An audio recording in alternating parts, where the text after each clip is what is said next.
there was like one match I like very explicitly remember. I win the die roll, and it's like against Shanks, and I'm like, yes, I won the die roll. I'm favored. My opening hand was like pretty bad, so I had to mulligan. And then the second opening hand was like triple giant and 2-2K. So I'm like, what is this? It's like, how do Starting in 5, 4, 3, 2. Welcome back, guys. It's Colin with the Sun Pirates TCG, joined today by my very loquacious co-host, Mohammed. That's me, boys. How you doing, everybody? It's been a minute. All right, and we are in our next installment of the It Connects podcast, episode 10? 10? Question mark? You'll see it in the title. It's whatever. Season 1, episode 10. Welcome back, everybody. Can you imagine it's been more than a year now since we started doing this? It's been more than a year. You know, that makes sense. Yeah. It hasn't felt like a year. It's been a fast year. This is only the 10th episode. God. My bad, guys. I wish we could have done more throughout the year. We just got very busy throughout certain parts. We're going to aim for at least monthly. At least. We'll try. That's the... Come next year, you're going to have episode 22. I hope. Yeah, I mean, like, remember internally when I told you guys I wanted to do weekly uploads? Yeah, Pepperidge Farm remembers. Dude, yeah, we were like, we're gonna upload at least once or twice a week, podcast every other week. Okay, granted, like, this is our 77th video, 78th video, or something to that extent. Like, it basically averages out to once a week throughout the past year. It's close. It's close. But anyway, enough about the boring administrative stuff. We are talking about One Piece today, as we usually are. We are indeed. So, topic for today is about diversity in the One Piece metagame. So, there's been a bit of rumblings going around, both on social media and in our personal lives. Some of the locals that I've been talking to about two different sides of the coin as far as whether they like this current format. Ever since the ban list came out, you know, have a lot of viable decks in the metagame. Shanks, Bonnie, Purple Luffy, Blackbeard, Smoker. Which is very rare.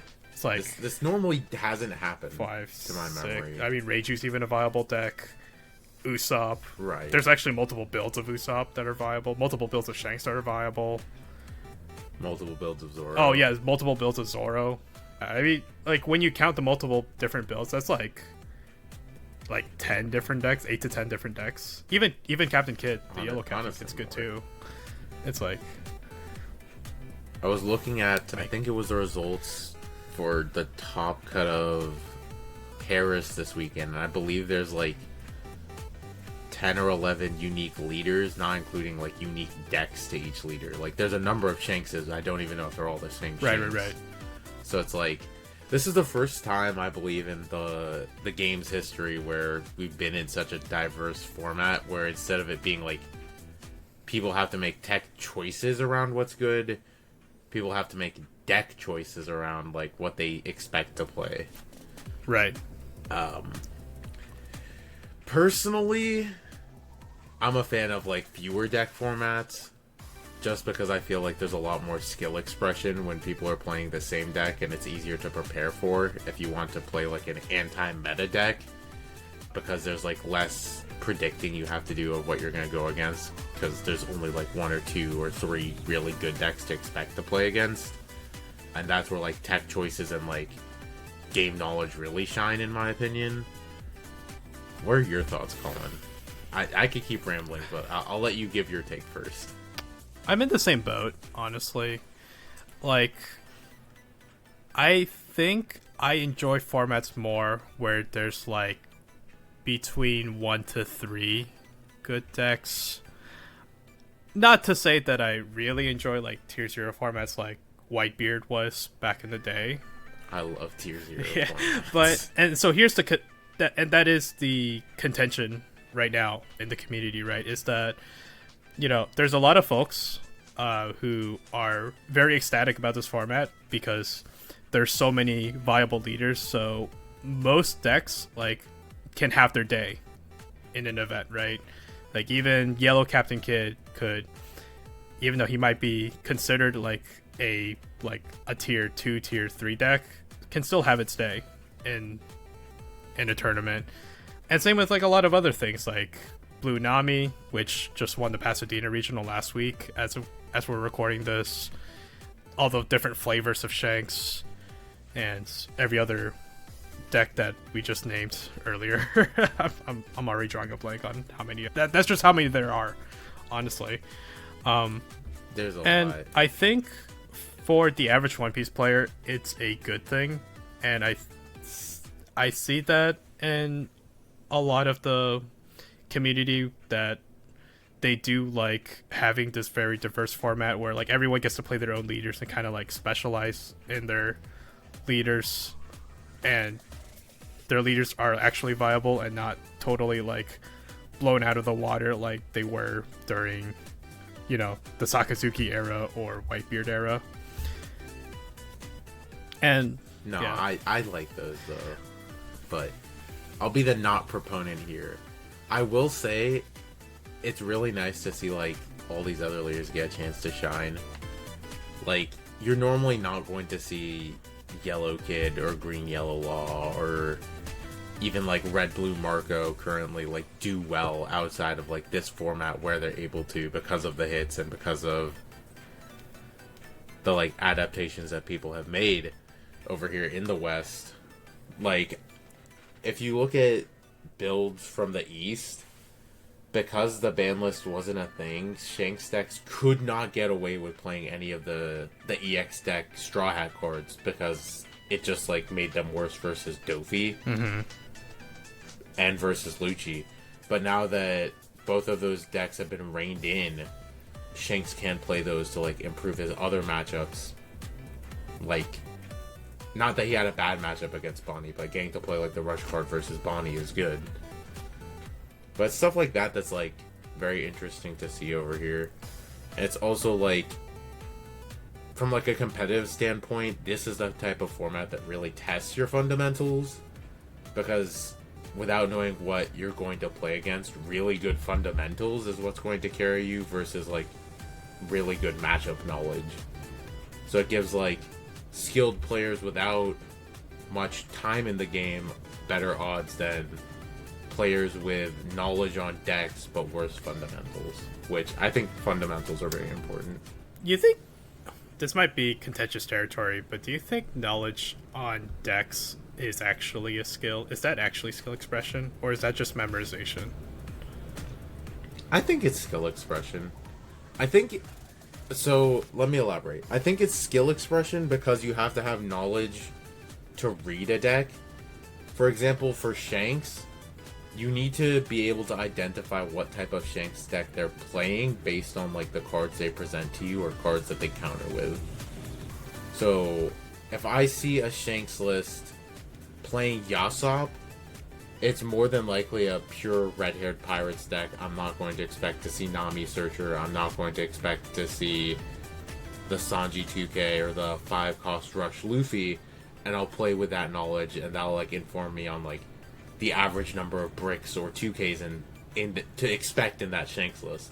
Mm-hmm. Vice versa, if I see a Shanks list play a Nami, I now know that they're like less likely to be on Rayleigh or Dragon, whichever one they chose to cut, but that's like a number of bricks removed from their deck, and usually those lists aren't on Lucky Root, so that's something I can choose to like play around and ignore now, knowing or expecting that they're not on it because they don't have the ability to search it because of the Nami in their deck.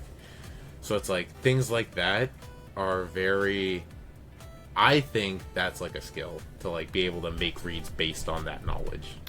That's fair, and that's not to, and in no way was I saying that like people that just know their matchups are just like memorizing and they're not actually good at the game. It's actually quite the opposite in my opinion. It's I would agree that it is a skill, just maybe in like a different category, in the sense that like you did your homework, you put in the effort and the research to know the metagame, to know what people are playing.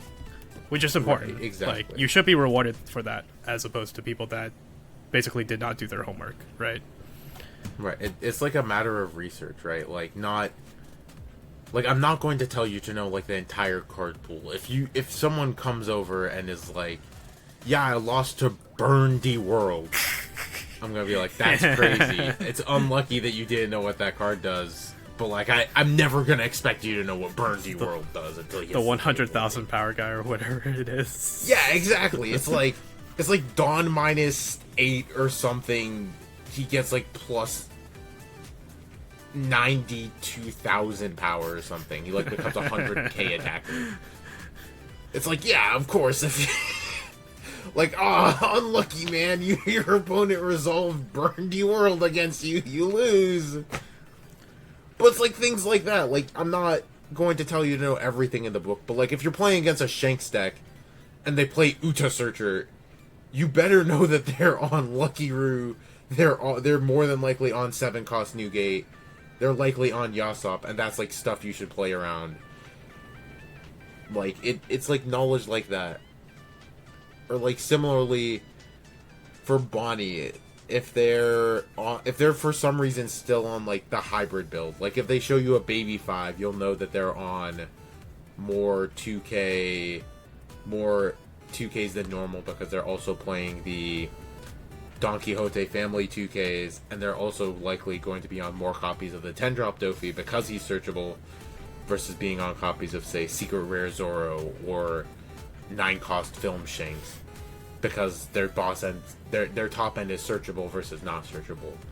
It's like things like that I think are a skill, like being able to identify based on card knowledge, at least in a meta, versus just like general knowledge. I think that's very testing to the average player, this format as well, in that a lot of leaders have multiple builds, so it's like if you're trying to prep for like a regionals or something, you know, it may be in your best interest to like do your research on like all the different decks that have been topping. And there's been a lot of different decks that have been topping over the past few weeks, quite frankly. Like I said, it's like, you know, we've had a build of Usopp that most people thought was like the build, you know, like the tempo build with your Cavendishes, Rebecca's, Kairos's, 4-drop Zoros, you know, just the main Dressrosa stuff, right? But then you see what the Italians did.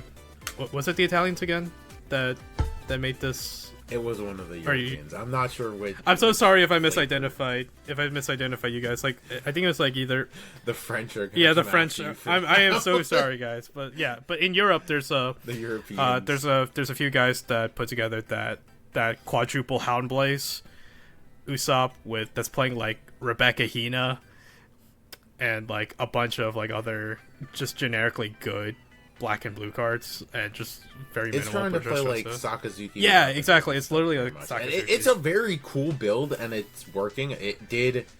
I believe it actually 10-0'd Paris today, funny enough. Like a very similar build of Oh, really? That's awesome. Yeah. I was seeing it all over Twitter/X. They were like, yeah, Houndblaze Usopp popping off again. I don't know if the Houndblaze Usopp is the one that went 10-0, but later on they said that Usopp was undefeated in Paris, or in, I believe it's Paris today.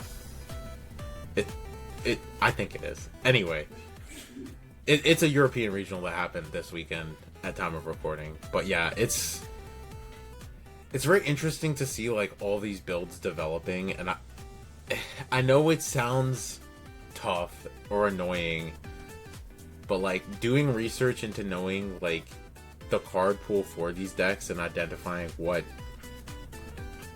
cards are in your opponent's deck is like, I personally think that's a very big like skill thing.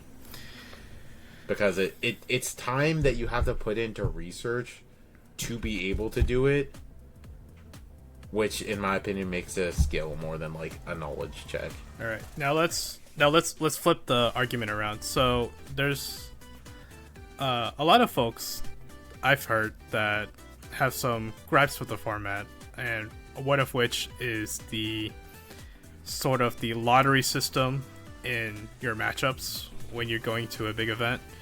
For example, you know, I'm bringing Shanks, right? the 50-50 deck against most everything.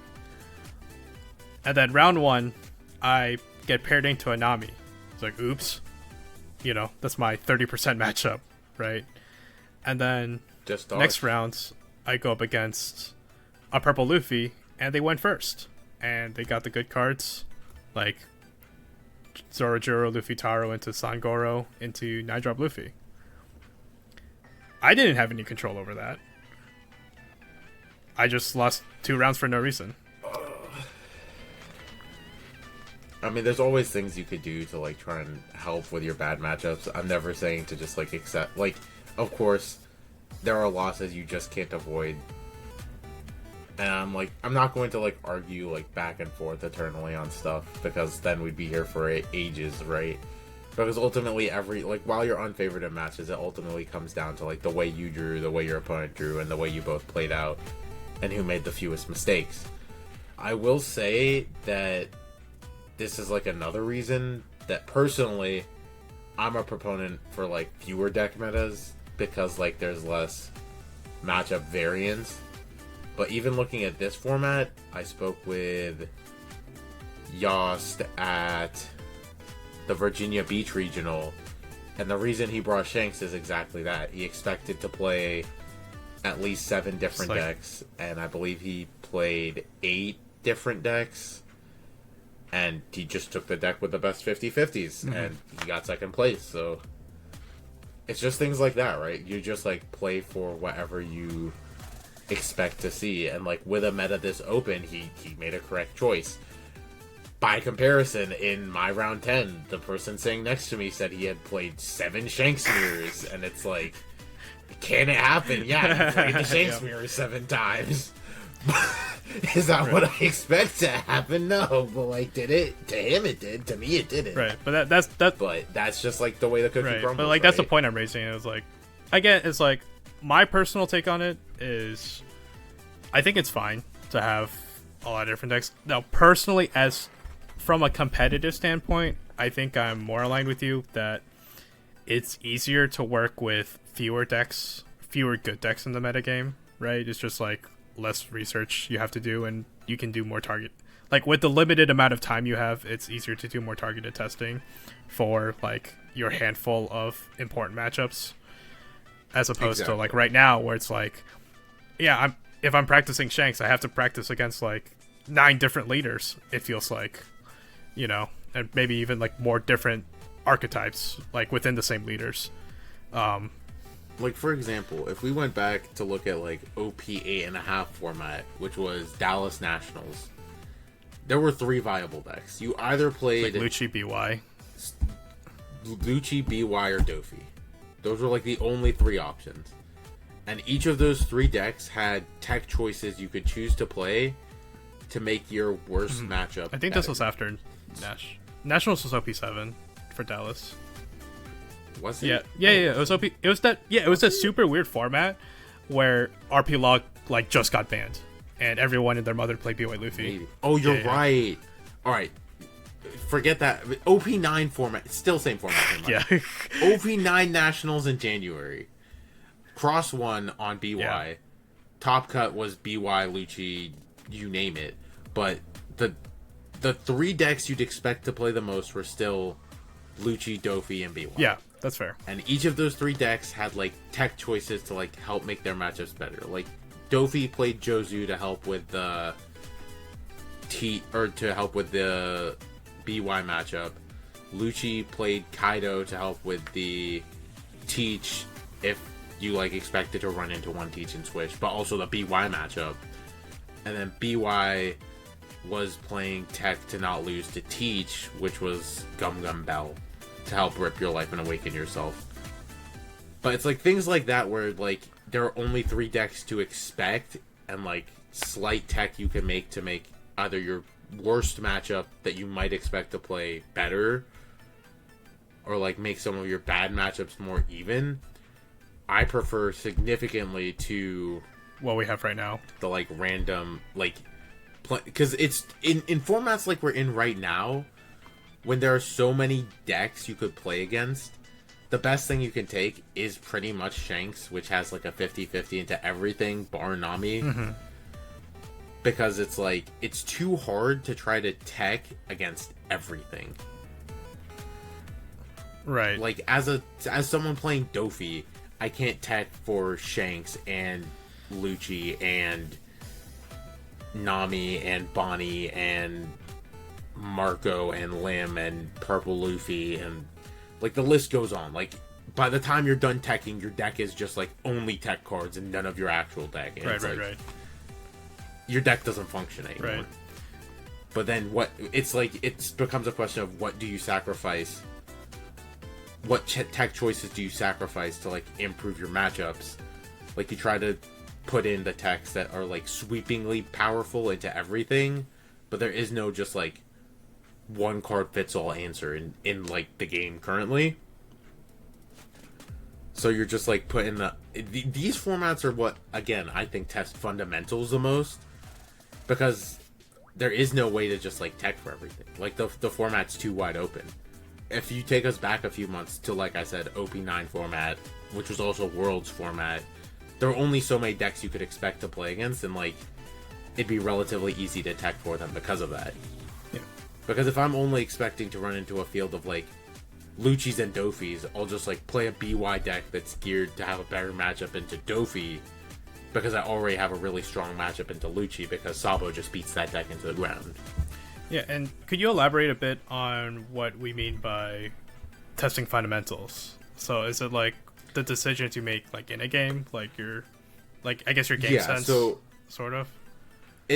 I guess to elaborate on fundamentals, I mean knowing when to like play for board or play for life, how to pressure and set up for lethal, like having knowledge on combat math, which honestly, Fleche, the European player, put out a very, very good guide on fundamentals recently.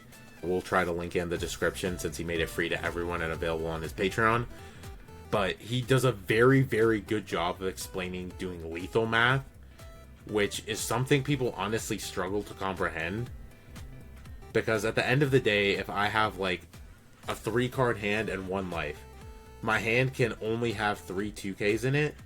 So if you have like a 10 cost Lin Lin in play, like say you're playing Katakuri, your Lin Lin will always connect with my life if I have no Dawn open. Mm-hmm. Because my 3 cards can only get me to 11, and now that I'm at 4 cards, those 4 cards can only get me to 13. If you put all your Dawn on my leader, I'm dead.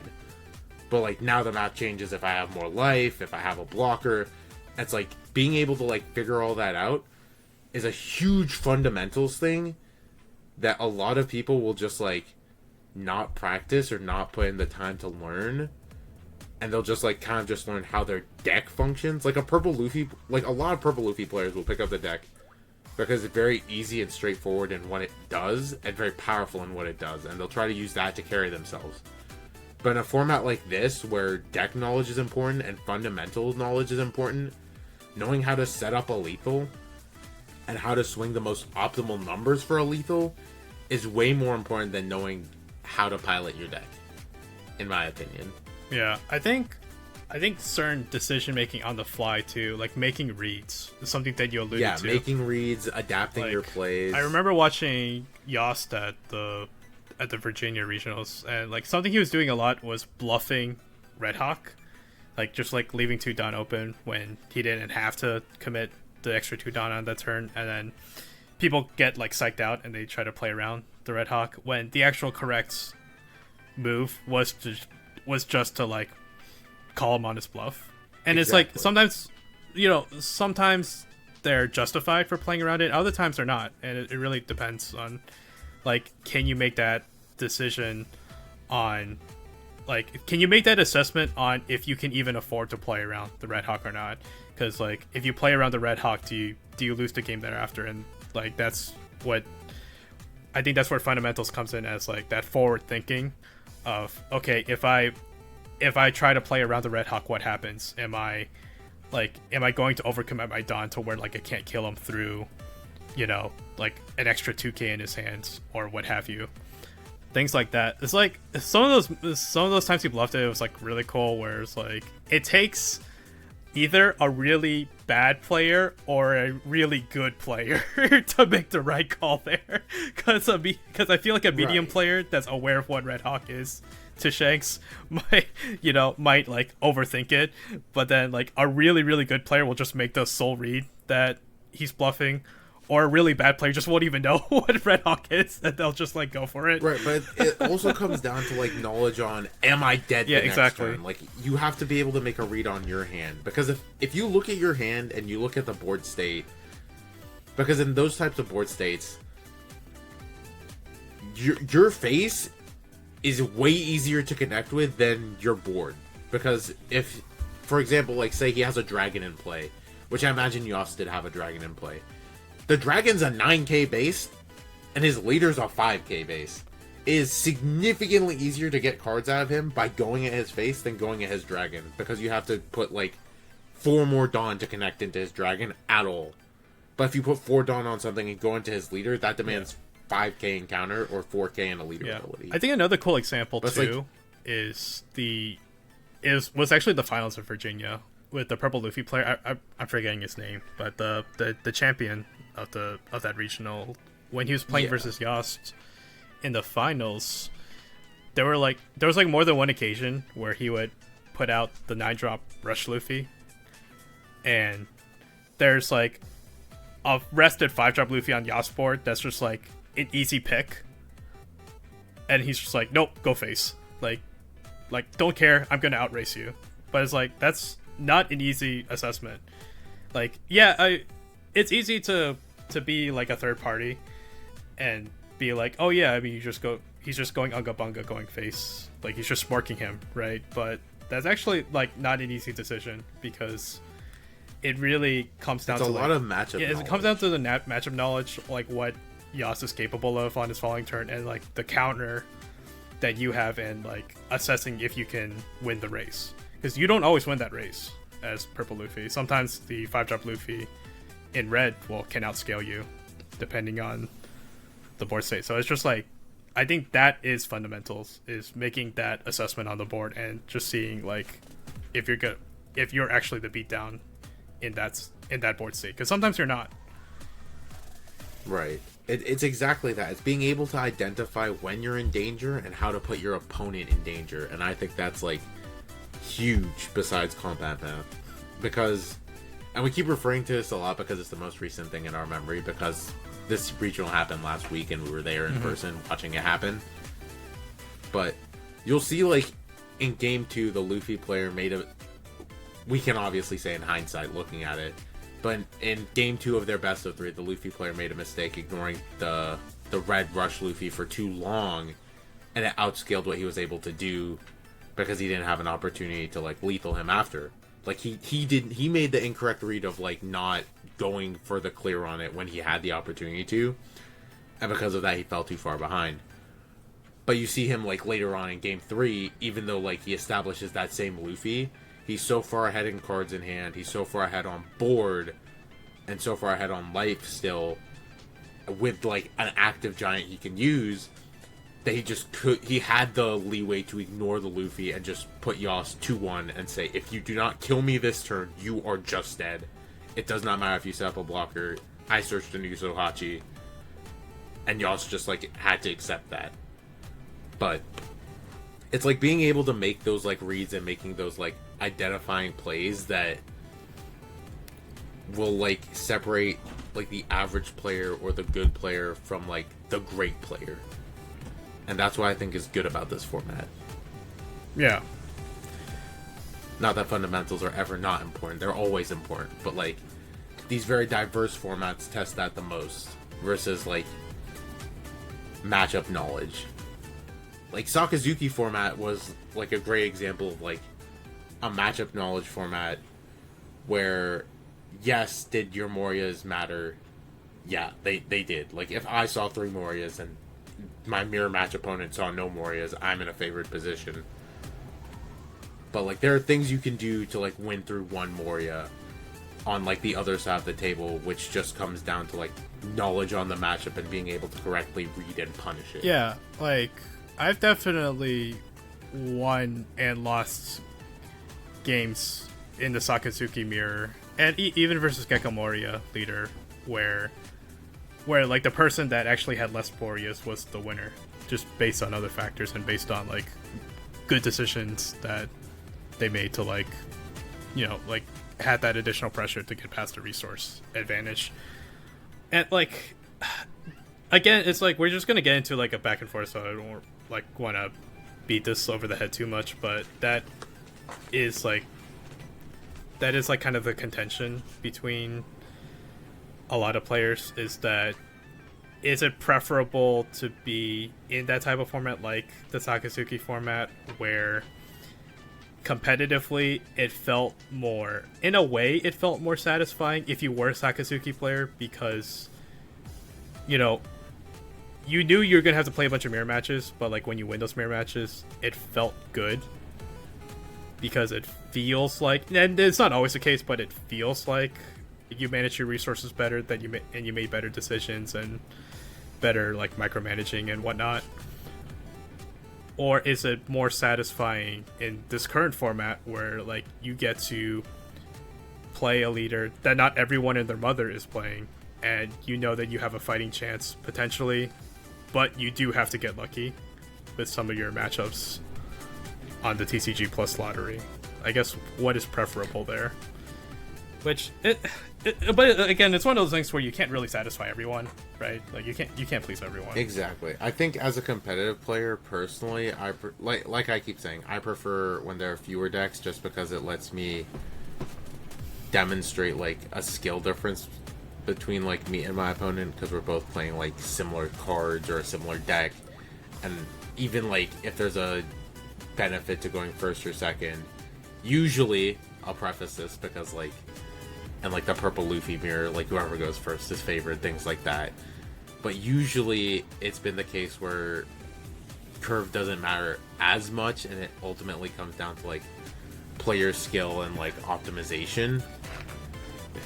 But like if you look at like this most recent, or look at this format currently, like last week's European regional, Fletcher went 10-0 in Swiss with Lim, a deck no one was thinking was going to be the meta contender. Mm-hmm. Like the deck is good, and like people have been playing it, not saying that it's a bad deck or like non-meta deck, but like it was not a deck that people expected to 10-0 or that people expected to win the event after Top Cut. And did he play rough matchups? I'm sure he did. Did he play a variety of decks? Yes, he made like his matchup posts, like he played a bunch of different decks. But ultimately, he 10-0'd due to probably, one, the surprise factor of playing Lim. Like, not everyone knows what the deck does. But two, really good fundamentals and skill. Like, he was a world's competitor, so he has that going for him, right? So it's just knowing everything that he did helped him to play well, and that resulted in him 15-0ing pretty much. So, it's like, this format's good, but not good at the same time. Yeah. And I'm sorry for you viewers if you wanted us to take a stance on this, but it's like, it's kind of hard to. We're just trying to explain the situation as it is. Like, I always keep it 100 with you guys. That's why I'm the GOAT. Like, it's tough. Like, it really depends on who you talk to, I think. Exactly. We have locals that love this format because their favorite leaders are more viable. Mm-hmm. We have people playing Green Yellow Law, Yellow Kid, Purple Shanks, Red Blue Marco. Well, I don't know about Purple Shanks. That might be a little bit too bad to take. But it's like things like that. Like you have people playing decks that they normally wouldn't get a chance to play. We have a local who like only played Nami, but he was like looking at the Dofi format and he's like, I can't play this deck right now. That's why I'm playing this other deck instead. I can't beat like BY. He's like, I can only beat BY Luffy, but I can't beat Teach. I can't beat Dofi. I can't beat X, which were like the main decks. And then the ban list happened. He's like, we're back on the Nami train. And it's like it's like nice to see these guys enjoying the decks they enjoy still and getting to play it and not feeling like their deck's not viable. But on the other hand of it, you have people who are like trying to seriously test for their store regionals or their like regionals that they're trying to travel to, and it's like, Yeah, me. they're like, I can't test against everything. I just simply don't have It's the like, time. I can't test against everything. I don't know what to take. There's too many options. There's too much leeway. What do I do? And ultimately, the answer is play what you're most comfortable in and just get practice on it. If that's the route you're going. Yeah. Colin should have taken Reiju. I wish I took Reiju. Half of me kind of wishes I took Reiju to the Virginia Beach Regional. It would have been a more fun time if I took Reiju. I would have preferred to take that over Purple Luffy. I don't know how I got convinced to play Purple Luffy the night before. I know how you got convinced to play Purple I got Luffy. really salty about Gum Gum Giant. That's what happened. But that's my own. Like I take accountability for that. I should have played the deck I enjoyed, not the deck that I thought was the best position. Like with me not We having played the Purple hours Luffy, on it. Like 10 or 15 games in a row, and Colin went like 4-11 or something, and he's like, I need to put Gum Gum Giant. yeah, in my exactly. deck. But like again, like I take accountability for that. That was my mistake. I did not practice what I preach on, in previous podcasts. Right? I should have played what I knew, which was either Reiju or I guess Shanks too, Or Teach. I literally took the deck I had the least hours on. Honestly, you took like the only amount of time you had like no hours on, which is kind of funny. Dude, that's how much Gum Gum Giant like broke me as a human being. The funniest thing is he dropped so many games to having too many Giants in his hand. Giants still lost in the game. I went into the regional and it's like there was like one match I like very explicitly remember. I win the die roll and it's like against Shanks and I'm like, yes, I won the die roll. I'm favored.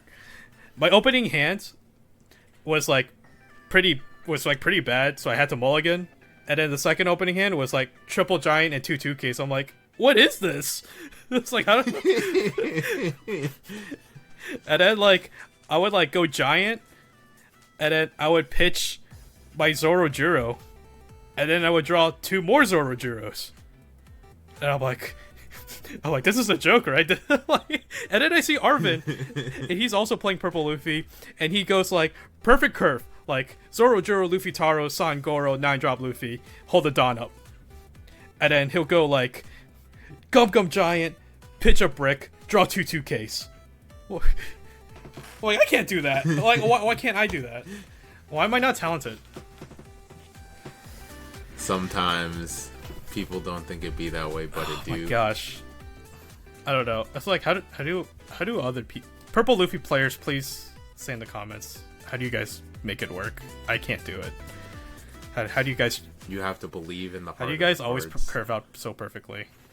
Like I don't understand it. How do you find your Luffy Towers? I can't find Luffy Towers to save my life. You just gotta believe, man. He's there. He's your draw. You barely played any Luffy Taros throughout Virginia Beach, also, didn't you? No, I actually play a lot of Luffy okay. Taros. I did not during my limb match. I lost the dice roll and was immediately Yeah, no, dead. I could not find Luffy Taros for the life of me. I could either it's either I didn't find the Luffy Taro, or I didn't find the guy to play off of the Luffy Taro. So My issue was like similar. I either didn't find Luffy Taro, so I had to like go like Raw Dog Sangoro or Zoro Juro or whatever, or I had like 3 Luffy Taros in my hand with bodies to play, but it's like I don't want 3 Luffy Taros. I want like any of my other top. oh yeah, end. dude, there was like another game where like actually it might have been that same Shanks game now that I think about it, where I go like where like I missed the Luffy Taro turn, and like I'm at the point where I'm like dropping 9-drops instead, like Big Mom's Rush Luffy's, right? And then like I'll play a Rush Luffy effect, draw Luffy Taro. I'm like, oh boy, opponent hits me out of my life, another Luffy Taro. And I'm like, alright, at least I have a Gum Gum Giant, draw for turn, another Luffy Taro. And guess what? No bodies to play off of the damn Luffy Taro. Did you just like Raw Dog went onto the table like no effect? No, I think I did something else, but then it turned into like the Zoro Juro into 2 more Zoro Juro story. That all happened somehow. Oh my I don't goodness. know. That's gotta be extreme variance, right? I don't know. Yeah, that's. That's I don't know. brilliant. I hate Gum Gum Giant.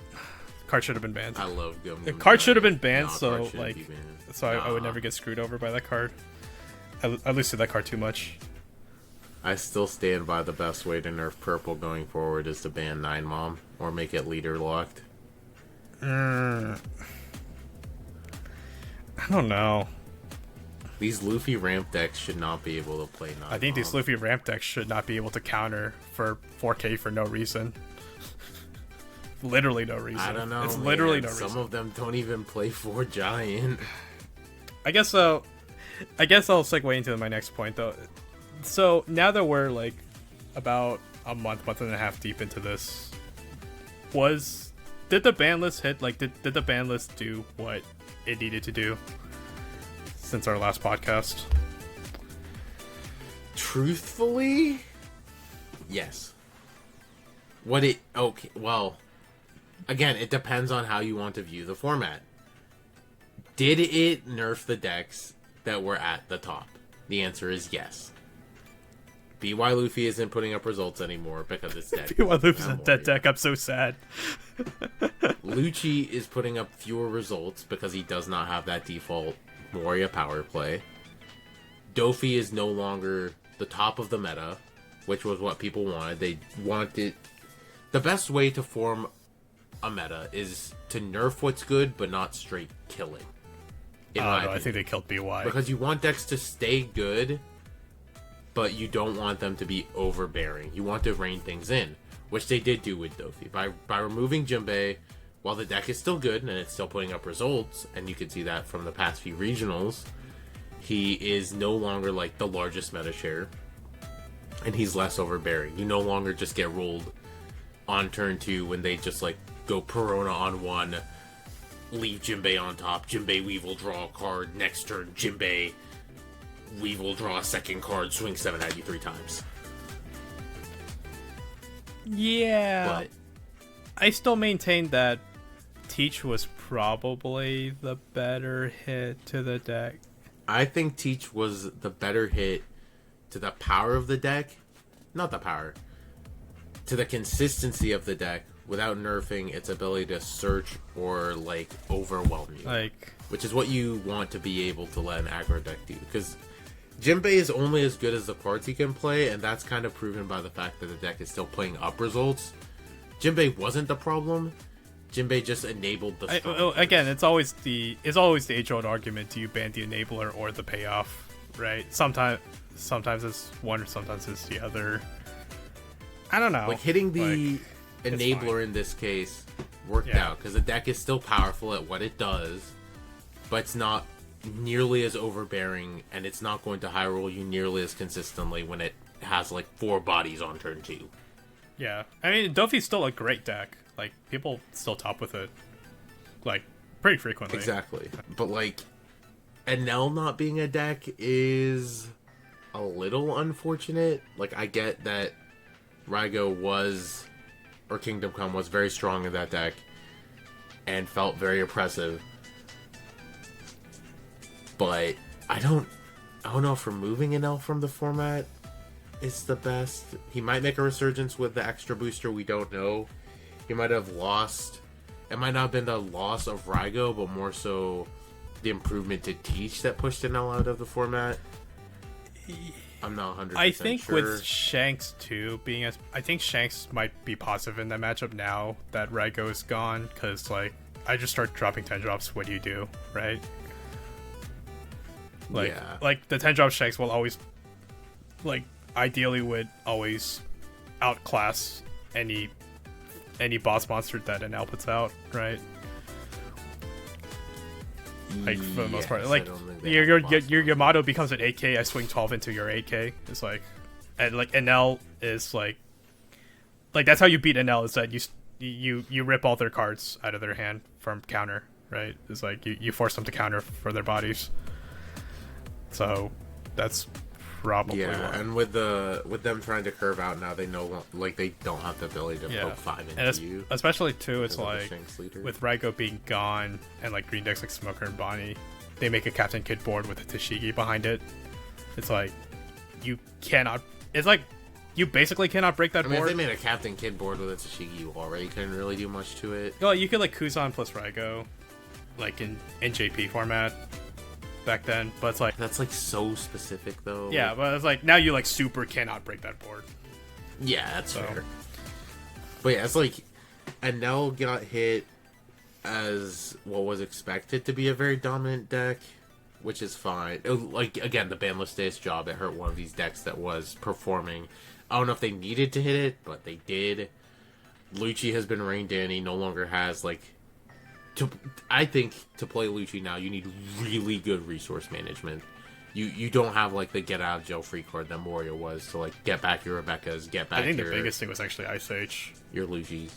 Like not having Ice. I think Ice Age was the actual get out of jail free card in a lot of situations. It's kind of both. I hate the fact that you got to ditch your Rebekah for counter, or like play it early and block with it, and then proceed to like revive it for like full value later on. That was like a little overbearing. And again, also the hit to Ice Age was one of those things where Well, again, it's like it was just too efficient. it's like we said last podcast. I played my cool boss monster, Ice Age Jack. All right, you know. But yeah, I think ultimately the ban list did exactly what a ban list is supposed to do, which is rein in a bunch of decks. Like, you still see Lucci performing a little bit. You still see Dofi performing. Not as much as he was, but still, like, to a reasonable extent.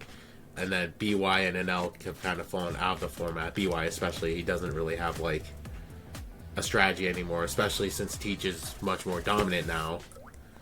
And even like, But I don't think I can beat Shanks without Moria in BY. I think a more aggressive build. I don't know if I have enough yeah, I just don't know if I have enough like over the top power at the end game. I don't know. I haven't touched it since the banning. I was too sad. You might have to like play something like lower to the ground. Maybe.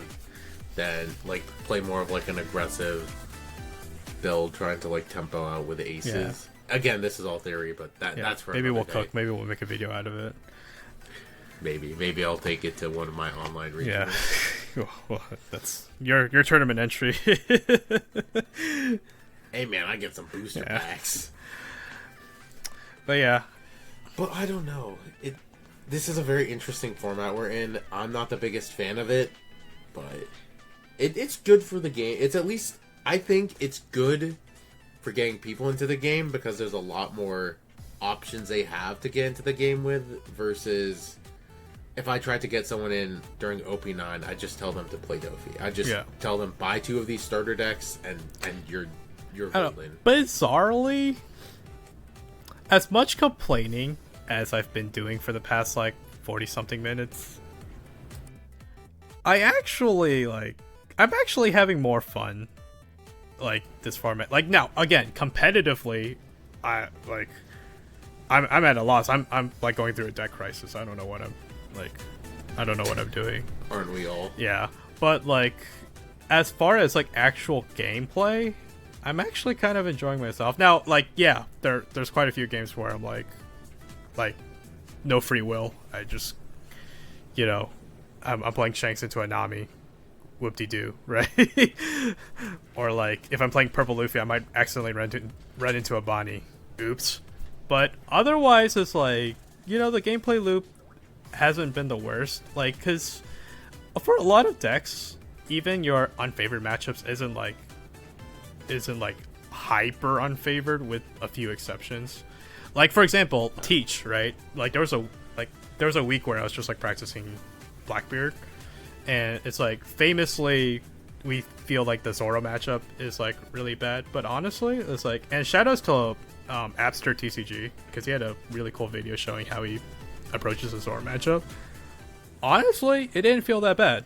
Like, especially if you're playing a bunch of Shiryus, you can like really like learn how to navigate the matchup. Like, there are things you can do even in like your bad matchups to make it like reasonable.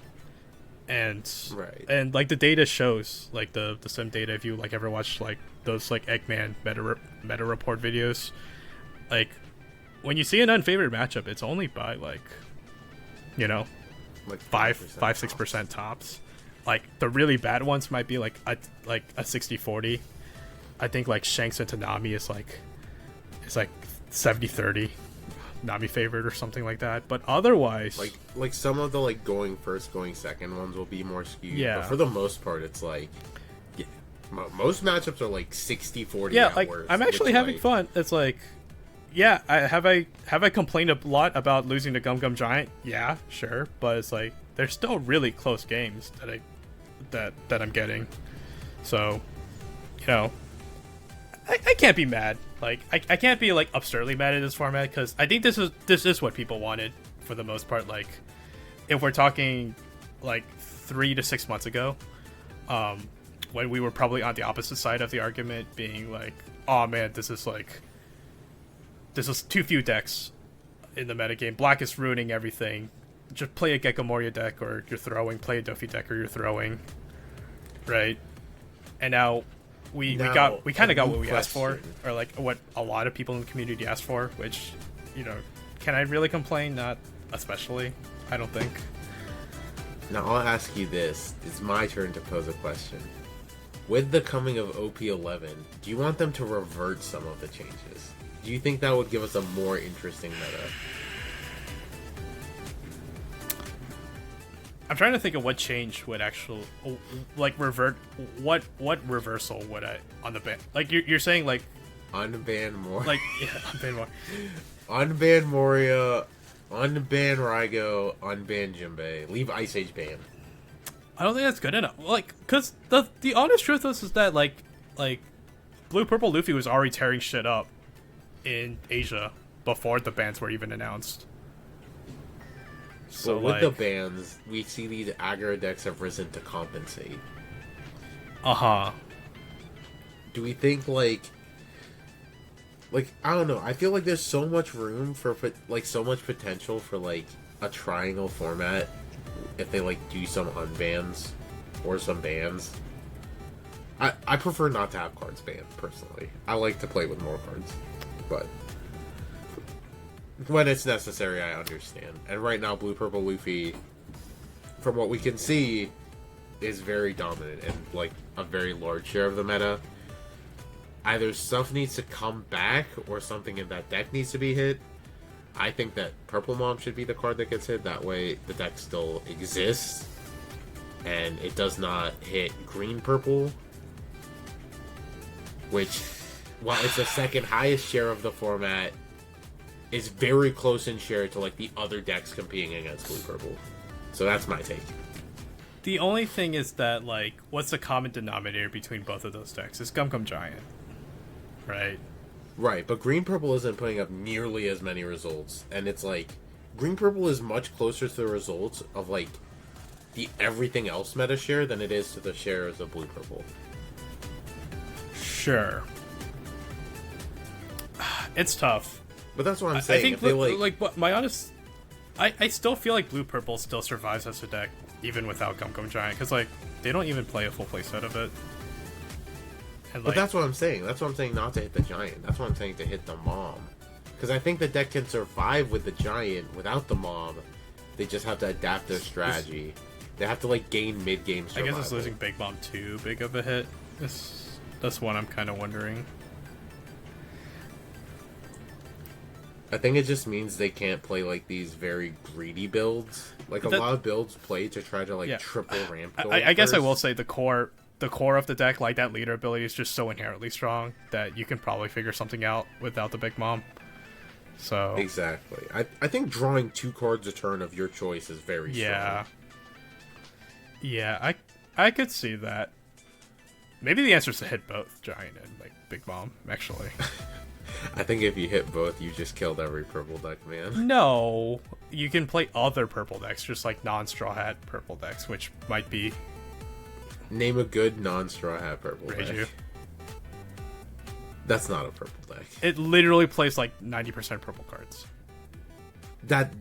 All your purple cards don't play like purple cards. They play like fucking red cards. Okay, I mean, how about, I don't know, purple yellow pudding? maybe that can be better. You just lost 9 Mom. I guess they just they played played 10 Mom. Yeah. Who cares? The mono purple Katakuri, I guess. I don't think they played 9 Mom, or maybe they did. They probably played 9 Mom. Maybe they do. I would be thoroughly shocked if purple. They played the 10 drop, the Rush Mom. That one's pretty cool. That one's all 30. Look, I don't know. Me. I'll admit I'm probably not the authority to like speak on this topic, considering like I've done literally no testing, or and I've watched very little gameplay on OP-11 onwards. So I've just seen like the results from Japanese Twitter, and I just keep seeing. To be like, fair, the our blue OP-11 is different also. Because we get those starter decks, those juicy starter decks. That's true. Well, again, but who knows what our format's going to yeah, be well, like. that too. So it's like, can I really say things should be banned or unbanned? It's like, who knows? Maybe those starter decks like really like give a huge boost to like Shanks and Teach and Black Purple Luffy and dare I say Buggy. You know, Nah, Yamato best or deck. Yeah, maybe Yamato becomes best deck. We don't know. Yamato's gonna get a stage that makes her unblockable. Exactly. We don't know. Like we literally don't know. So Yamato's stage. If your leader is Yamato, permanently unblockable. Yeah. Just keep sending every turn. That'd be kind of fire. But yeah. But at any rate, guys, let us know in the comments what your thoughts are on this format. Do you like this current format in OP-10 with diversity, or would you prefer something different? I mean, you've heard us yap for an hour or so it's only fair that we hear your thoughts too. So do let us know down below. Remember to like, comment, subscribe. As always, thank you for watching. Thank you for watching these podcast episodes. Thank you, person that approached us at Virginia that said you really like our podcast. I'm so sorry I forgot your name, but if you're listening, thank you very much for. You were a homie. You made you really did make our day. Honestly, like that was a really cool experience. But yeah, guys, this has been the Ichinose podcast episode 10 probably question mark. You'll see in the title, and yeah, we'll see you in the next one. Later, Take guys. it easy.